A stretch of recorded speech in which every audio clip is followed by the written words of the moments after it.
Hey everybody, Ben Frederickson here alongside Jeff Gordon here for an emergency episode of the NetFront Presence Video Edition. Breaking news, Vladimir Tarasenko, Gordo, requested trade from the St. Louis Blues. We're going to get into what this means, how it could put the Blues in a bad spot this offseason. But first of all, what do you make of this news? A two-time All-Star, 30-goal scorer for multiple seasons, hasn't played as well, hasn't played as much since the shoulder injuries. Comes out, he's disgruntled with the team about the way those injuries were handled. He wants to move on, and it could put the Blues in a bit of a jam. What did you make when you heard this news? Well, it's an unfortunate ending, it appears, for a guy that won a cup here, came here with the goal of elevating the franchise, and he certainly did his part to do that. But a really bad ending. You know, last year he was not a very good player when he came back. His tension with the coach was obvious.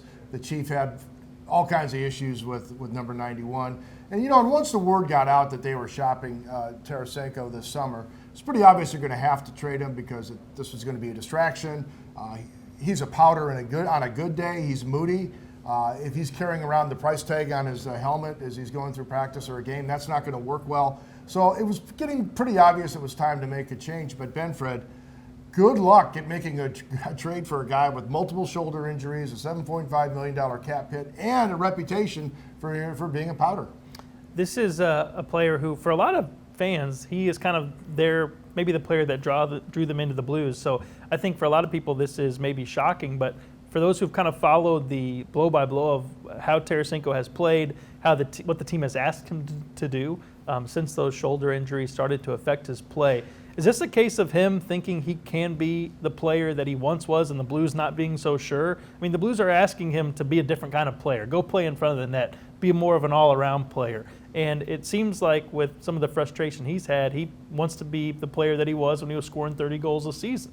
Well, if he wants to score 30 goals a season, he might want to hit the net once in a while. I mean, the dude was scattershot last year. Well, I mean, I love Vladdy did a world of good for the Blues. He has a tremendous fan base here.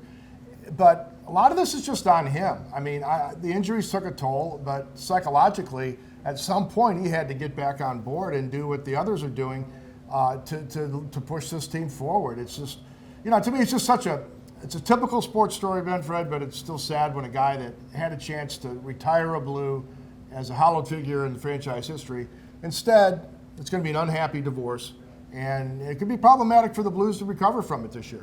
A tough divorce because he has the no-trade clause that kicked in, so now he gets to say in where he goes. The Blues can't just ship him out. The return will be tough, but I'm with you. I don't think they can bring him back now. You can't really disparage a team's medical staff, which is what Vladimir Tarasenko's camp is doing, and then expect that to just blow over and have a guy come back if you can't get a trade. I would imagine that Tarasenko's camp realized that when some of those things got out. So we'll see how it ends, and you know, maybe a chance to say, how is this guy going to be remembered? Clearly had a great run, right, and was a part of the team that won the Stanley Cup. But I do think it'll be kind of a sour ending to what could have been a real true St. Louis success story. Yeah, there won't be a big statue out front, and if there is, it'll probably just fall apart. Wow, Gordo bringing it here on the emergency episode of the NetFront Presence Video Edition. Keep it locked at STL Today for more coverage of the Tarasenko situation and all of the Blues offseason news. For Jeff Gordon, I'm Ben Frederickson. We'll talk to you next time.